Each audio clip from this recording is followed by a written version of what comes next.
समझदार जरनियार अज़रबैजान की लोक कथा। जानते हो मैं तुम्हें किसके बारे में कहानी सुनाऊंगा?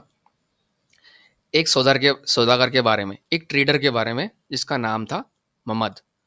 वह मिसार का रहने वाला था और नए नए देशों की यात्रा और सभी तरह के चीज़ों का व्यापार यानी ट्रेड करता था। एक बार उसने बहुत ही दूर किसी देश में जाने का इरादा बनाया। उसने सभी तरह के बहुत माल खरीदे, कई नौकर अपने साथ लिए, परिवार से विदा ली और अपना कारवा लेकर चल दिया। वह एक जगह और फिर दूसरी जगह गया और आखिर ऐसे नगर में पहुंच गया जिसका उसने पहले कभी नाम सुना ही नहीं था। ममद ने अपनी लंबी यात्रा के बाद यहाँ आराम करने का इरादा किया और वह अपने नौकरों चाकरों के साथ एक होटल में जाकर ठहर गया। वह जब खा पी रहा था तो एक अजनबी उसके पास आया और बोला, ए सौदागर, क्योंकि तुम इस शहर के तौर तरीके नहीं जानते, इसलिए तुम बहुत दूर से ज़रूर यहाँ आए होंगे। तुम बहुत दूर से ही आए होंगे। मोहम्मद ने पूछा, क्या तौर तरीके हैं इस शहर के? उस अजनबी ने कहा, मैं तुम्हें बताता हूँ। यहाँ आने वाला हर सौदागर हमारे शाह को कोई बढ़िया तोहफा पेश करता है। बदले में शाह सौदागर को अपने महल में बुलाकर अपने साथ उसके साथ शतरंज खेलता है। अब क्या किया जाए? मोहम्मद सोच में पड़ गया। चाहे अनजाने उसे शाह के पास जाना ही होगा। उसने अपने से बढ़िया कपड़े चुने और उन्हें सोने के थाल में सजाकर वो महल की ओर चल दिया। शाह ने तोहफे लिए और सौदागर से पूछा कि वह किस नगर से आया, किन चीज़ों का व्यापार करता है और कहाँ कहाँ की यात्रा करता है। मोहम्मद ने सब कुछ सच सच बता दिया। शाह ने सुनने के बाद कहा, आज रात को मेरे महल में आना, हम शतरंज की बाजी खेलेंगे। शाम को मोहम्मद महल में गया। शाह बिसात बिछाए उसका इंतजार कर रहा था। शाह ने कहा, मोहम्मद, मेरी शर्तें ये हैं। मेरे पास सदी हुई बिल्ली है। वह शाम से सुबह तक यानी पूरी रात जलती 7 मोमबत्तियों को अपनी पूंछ पर टिकाए रह सकती है।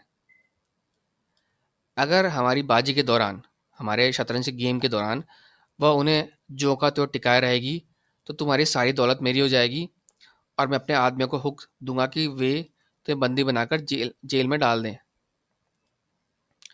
अगर बिल्ली अपनी जगह से जरा भी हिल गई तो मेरा सारा खजाना तुम्हारा ही हो जाएगा और तुम मेरे साथ जो चाहे बर्ताव कर सकते हो, जो चाहे बिहेव कर सकते हो।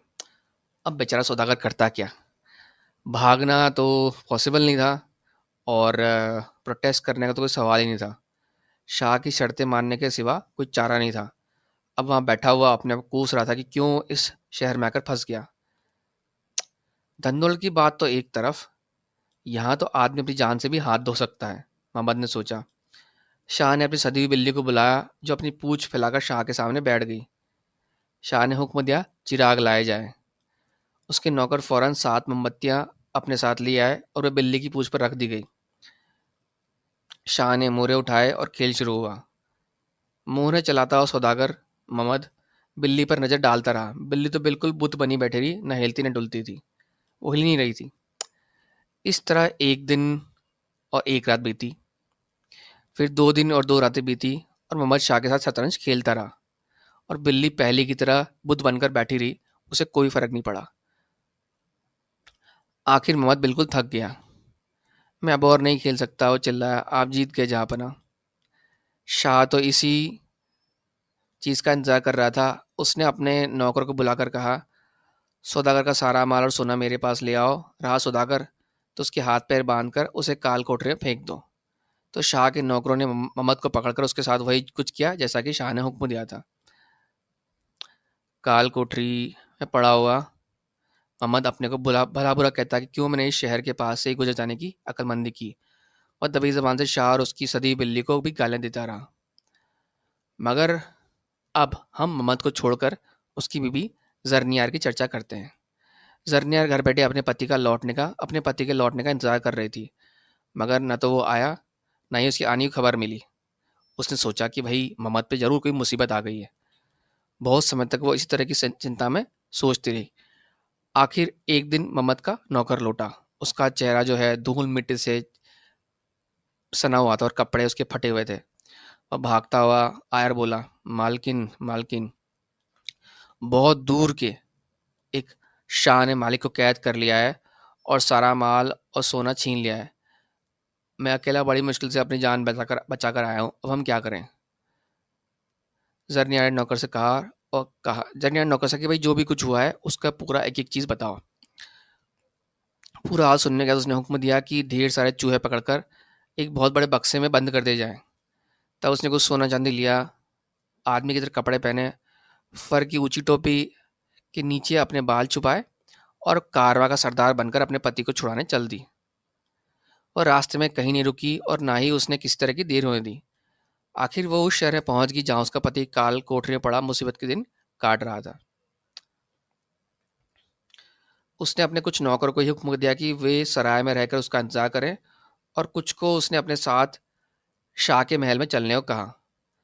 तब उसने ढाले हुए सोने का एक बड़ा सा ढाल थाल लिया, उसे बहुत से अच्छे गिफ्ट रखे और महल की तरफ चल दी।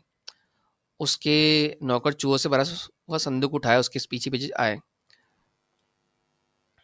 महल के करीब पहुंचने पर जरनियार ने अपने नौकरों से कहा, जब मैं शाह के साथ शतरंज खेलूंगी तो तुम एक एक करके बैठक में चूहे छोड़ते जाना। नौकर संदूक के साथ बैठक के दरवाजे पर रुक गए और जरनियार अंदर गई।